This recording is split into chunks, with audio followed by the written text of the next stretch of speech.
आज आपण संसर्गाचे आजार यामध्ये चिकनगुनिया याची माहिती घेणार आहोत. पाहूयात चिकनगुनिया म्हणजे नक्की काय. चिकनगुनिया हा एक विषाणूमुळे होणारा संसर्गजन्य आजार आहे. हा विषाणू सुद्धा एडिस इजिप्टी याच डासाच्या चाव्यामुळे माणसाच्या शरीरात प्रवेश करतो.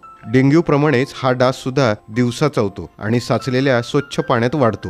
हा आजार नक्की कसा होतो? जर एखाद्या डासाने एखाद्या चिकनगुनिया ग्रस्त माणसाला चावलं आणि तोच डास दुसऱ्या निरोगी माणसाला चावला तर आजार पसरतो. चिकनगुनिया थेट माणसात पसरत नाही.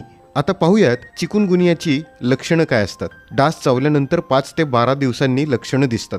अचानक ताप चढणे आणि हुडहुडी, डोकेदुखी, मळमळ, उलटी, जबरदस्त सांधेदुखी, यामुळे शरीर थोडंसं वाकलेलंही दिसू शकतं. अंगावर लालसर पुरळ येते. थकवा, अशक्तपणा, लहान मुलांमध्ये लक्षणं सौम्य असतात आणि शिवाय उशिरा दिसतात. ताप कमी झाला तरी सांधेदुखी अनेक आठवडे टिकते.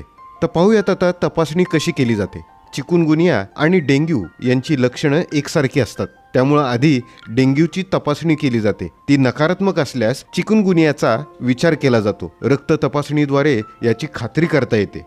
आता पाहूयात उपचार काय आहेत. चिकनगुनियावर ठराविक उपचार नाहीत, पण लक्षणांवर आधारित औषधं दिली जातात. सांधेदुखी कमी करण्यासाठी वेदनाशामक गोळ्या, भरपूर पाणी, आराम आणि पोषणयुक्त आहार घ्यावा लागतो. स्वतःच्या मनाने औषधं घेऊ नका, डॉक्टरांचा सल्ला घ्यायला सांगा. काळजी कशी घ्यायची? डासांपासून बचाव आणि डासांची पैदास रोखणे हाच मुख्य उपाय आहे. साचलेल्या पाण्याची विल्हेवाट लावा. टाक्या, ड्रम्स, कुंड्या, फुलपात्र झाकून ठेवा. आठवड्यातून एकदा कोरडा दिवस पाळा. मच्छरदाणी वापरा. दिवसा झोपताना सुद्धा मच्छरदाणी वापरणं बंधनकारक ठेवा. संध्याकाळी फुलबाह्यांचे कपडे घालायला लावा.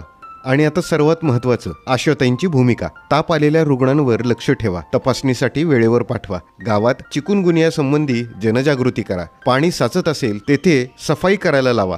ग्राम आरोग्य समिती, महिला गट यांच्या मदतीनं स्वच्छता मोहिमा राबवा.